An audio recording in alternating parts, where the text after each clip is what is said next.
Naondoka na zawadi ya mpenzi wangu. Naombeni hiyo iPhone 10 na ngapi? Sasa umeshinda kutaja eti kaka tuendage.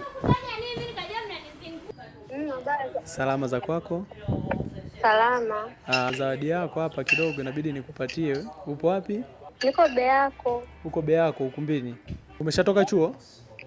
Nishatoka chuo. Ni graduation ya wanafunzi wa TIA. Kuna tajiri yetu mmoja ametuagiza tumpelekee mtu wake, tumpelekee zawadi ya simu iPhone 11 Pro. Sisi tuna value kitu chochote kile, haijalishi ni kikubwa kidogo cha kati, sisi tunakipa thamani kubwa sana. Hapa tupo kwenye gari, tupo barabarani, tumempigia mteja simu kama mlivyoona hapo nyuma. Ametuambia ameshatoka chuoni, kwa sasa hivi yuko Beako Hotel. Tumefika, tupo hapa Beako. Tumekutana naye. Tajiri, mambo vipi? Shwari? Mzima wewe? Mimi naitwa Blacks. Lakini hii simu bwana, sisi tumekuletea wewe, lakini tumeagizwa. Yes, kwa hiyo mpenzi wako ametuagiza tukuletee iPhone 11 Pro, lakini akatuambia tunapokukabidhi utuambie anaitwa nani. Sitataka atutajie tu jina la mpenzi wake aliyemnunulia hii simu, ututajie jina lake ni nani?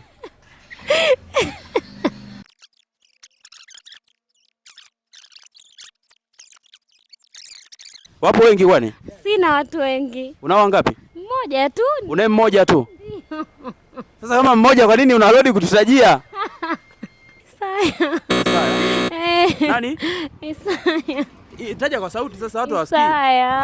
Isaya. Kwa sisi hadi tunarudi nayo kwa sababu mtu mwenyewe sio Isaya. Sio Isaya. Kwa hiyo zawadi yetu tunarudi nayo. Nataka nanili uondoke na zawadi yangu. Sasa hujataja sio Isaya, haitu Isaya. Jina lingine sasa. Ana jina lingine? Hapana, yeye ana jina moja. Yeye kasema ana jina moja tu. Kwa sababu asante kwa ushirikiano. Sisi tunaondoka na zawadi yetu. Basi see you on the next one. Sababu jina lake sio Isaya, basi sasa sisi hatuna namna. Inabidi tuondoke na zawadi yetu.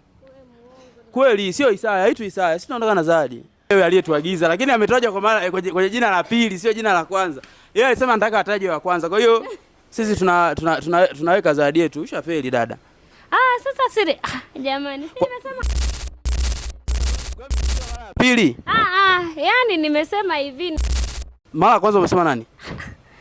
Jamani. Mara kwanza umesema Isaya, si ndio?